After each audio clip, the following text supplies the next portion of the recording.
ವರ್ಷದಂತೆ ಈ ವರ್ಷವು 28ನೇ ತಾರೀಕಿಗೆ ಪ್ರತಿಷ್ಠಾಪನೆಗೊಂಡು 4ನೇ ತಾರೀಕು 3ನೇ ತಾರೀಕಿಗೆ ಉಳಿವನ್ನು ಇರುತ್ತದೆ.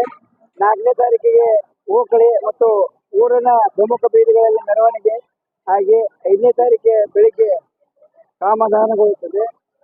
ಪ್ರತಿ ವರ್ಷಕ್ಕಿಂತಲೂ ಈ ವರ್ಷ ಭಕ್ತಾದಿಗಳ ಸಂಖ್ಯೆ ಲಕ್ಷೋಪಲಕ್ಷ ಜನರು ಹೆಚ್ಚಿಗೆ ಬಂದಿದ್ದಾರೆ.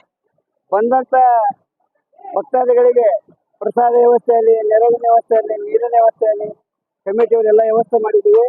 ಈ ಎಲ್ಲ ಕಮಿಟಿಯವರು ಮಾಡಿದಂಥ ವ್ಯವಸ್ಥೆಗೆ ಊರಿನ ಎಲ್ಲ ಗುರು ಹಿರಿಯರು, ಯುವಕರು ಸಾಥ್ ಕೊಟ್ಟು ಇಲ್ಲಿ ಉಳಿದ ಕಡೆ ಏನಾಗುತ್ತೆ ಅಂದ್ರೆ 12 ಗಂಟೆಗೆ ಊಟ ಸ್ಟಾರ್ಟ್ ಮಾಡಿ 2-2:30 ಬಂದ್ ಮಾಡ್ತಾರೆ.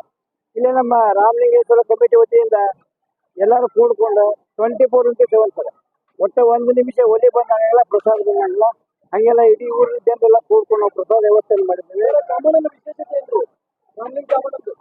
ಸರ್, ರಾಮಲಿಂಗ ಕಾಮಣ್ಣ ಸರ್ ಬೇಡಿದವರಿಗೆ ಬೇಡಿದ ವರವನ್ನು ಕೊಡ್ತಾರೆ.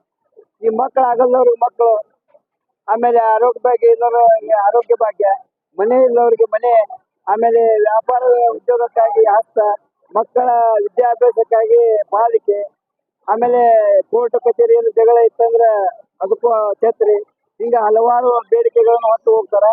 ಆಮೇಲೆ ಮಕ್ಕಳಿಲ್ಲವ್ರಿಗೆ ಎಲ್ಲೋ ದವಾಖಾನೆ ಅಡ್ಡಾಡಿ 10-18 ವರ್ಷ ಮಕ್ಕಳಾಗಿಲ್ಲ ಅನ್ನೋರಿಗೆ ಆಗೋದಿಲ್ಲ ಅಂತೇಳಿ ಡಾಕ್ಟರ್ಸ್ ಎಲ್ಲ ಹೇಳಿದ್ಮೇಲೆ ಇಲ್ಲಿ ಬಂದ ಮೇಲೆ ಸಾವಿರಾರು ಜನಕ್ಕೆ ಮಕ್ಕಳಾಗಿದ್ದಾವೆ.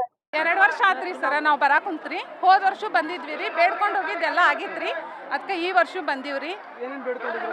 ನಾವು ಸಾಲ ಇತ್ರಿ ಸರ, ನಮ್ದು ತವ್ರ ಮನೆ ಸ್ವಲ್ಪ ಸಾಲ ಇತ್ರಿ, ಗಂಡನ ಮನಿದು ಇತ್ರಿ. ಆಮೇಲೆ ನಮ್ಮ ತಮ್ಮಗೆ ಮಗು ಬೇಕಾಗಿತ್ರಿ, ಬೇಡ್ಕೊಂಡಿದ್ವಿ ರೀ, ಅದು ಆತ್ರಿ ಸರ. ಯಾವುದು ನಾವು ಬೇಡ್ಕೊಂತೀವಿ ಅದೆಲ್ಲ ಆಗತ್ರಿ. ಭಾಳ ಇದೈತ್ರಿ ಸರ್, ನಾವು ಹೆಂಗೆ ಬೇಡ್ಕೊಂತೀವಿ ಹಂಗೆ ನಮಗೆ ಭಾಳ ಚಲೋ ಆಗಿತ್ರಿ ಸರ್. ಬಂದಾಗಿಂದ ನಾವು ಹುಬ್ಳಿಯಿಂದ ಬಂದೀವ್ರಿ. ಹೋದ ವರ್ಷ ಇಷ್ಟು ಇದ್ದಿಲ್ರಿ ಸರ್, ಮತ್ತೆ ಈ ವರ್ಷ ಜಾಸ್ತಿ ಆಗಿತ್ರಿ. ಅಂದ್ರೆ ನಾವು ಬೇಡ್ಕೊಂಡಿದ್ದು ಆಕ್ಕಿತ್ ಅನ್ನೋ ವಿಶ್ವಾಸದಿಂದ ಜನ ಬರ್ತಾರಲ್ರಿ, ಭಾಳ ಚಲೋ ಆಗಿತ್ರಿ ಸರ್ ಇಲ್ಲಿ ಬಂದಾಗಿಂದ.